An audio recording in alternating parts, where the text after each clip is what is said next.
চমৎকার একটি পরিবেশ। আমি এই মুহূর্তে একটি বাসার ছাদে আছি। দেখতে পাচ্ছেন পাশেই সবুজ শ্যামল প্রকৃতি আমাদের। আমাদের গ্রাম বাংলার সেই ধান ক্ষেত, কিন্তু এটা আর গ্রাম বাংলা নেই। শহরায়ন এবং নগরায়নের ফলে আমাদের কৃষি জমিগুলো ধীরে ধীরে রাস্তার পাশে যে কৃষি জমিগুলো আছে সেগুলো বসত ভিটায় বিভিন্ন কনস্ট্রাকশন বিল্ডিং এ পরিণত হচ্ছে।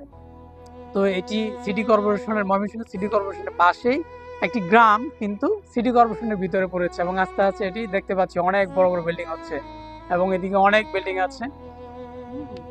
তা আস্তে আস্তে এগুলো বড় বড় কনস্ট্রাকশনের দিকে এগিয়ে যাচ্ছে, শহর এবং নগর কেন্দ্রিক হয়ে যাচ্ছে আমাদের জীবন।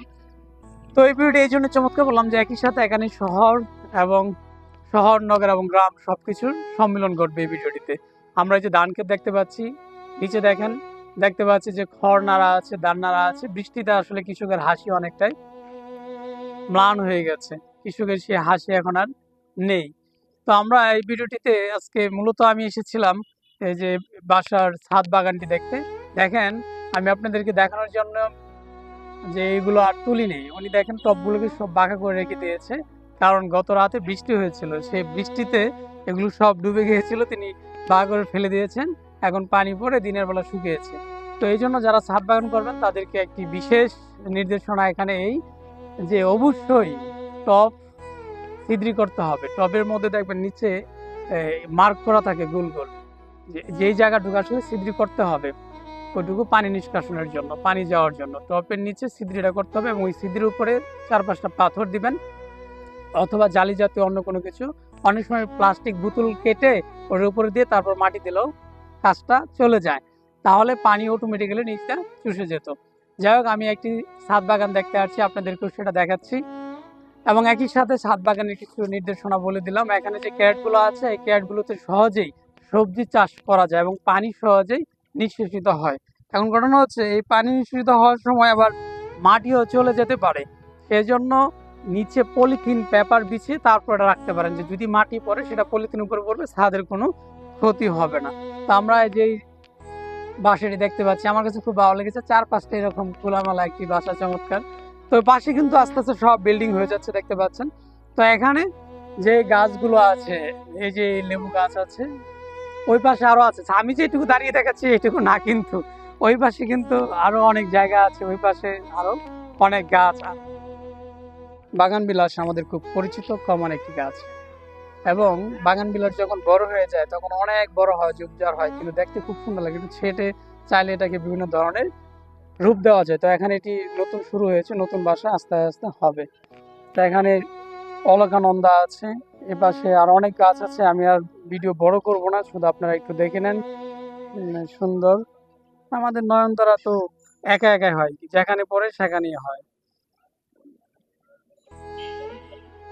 এই যে পানি জমে হয়ে গেছে, তো এটা করার আগে নিচ দিয়ে অবশ্যই ছিদ্রি করে দিতে হবে।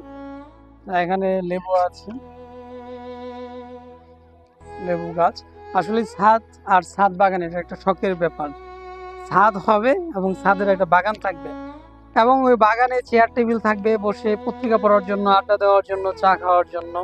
যারা সৌন্দর্য পিপাসু এবং সুন্দর মনের মানুষ কিংবা নান্দনিকতা যারা পছন্দ করেন তারা সেই গাছগুলো কিন্তু অবশ্যই করেন। এই বাসাটি নতুন হয়েছে, উনিও খুব নান্দনিক একজন মানুষ, সেই জন্য আমাকে ডেকেছেন। আস্তে আস্তে চমৎকার হবে। উনি এটা করে প্ল্যান আছে। তো অবশ্যই পানি যেন নিষ্কাশিত হয় সেজন্য ছিদ্রি করে দিতে হবে।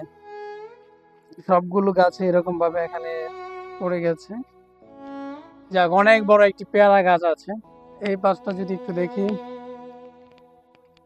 এখানে আমাদের এই যে তেজপাতা, টেস্ট ট্রি, তেজপাতা, ওকে, পেঁপে গাছ।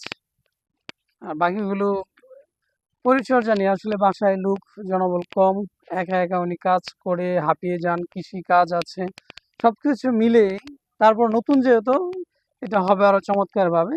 সব আছে, জাস্ট এলোমেলো, কিন্তু হবে। তো আমরা দেখাচ্ছি, মানে আসলে আমার কথা হচ্ছে ভালোবাসা ছড়ানো এবং এই যে সুন্দর মনের মানুষ বৃদ্ধি করা। মানুষের মন যখন সুন্দর হবে তখন সে মননশীল এবং মানবিক মানুষ হয়ে উঠবে।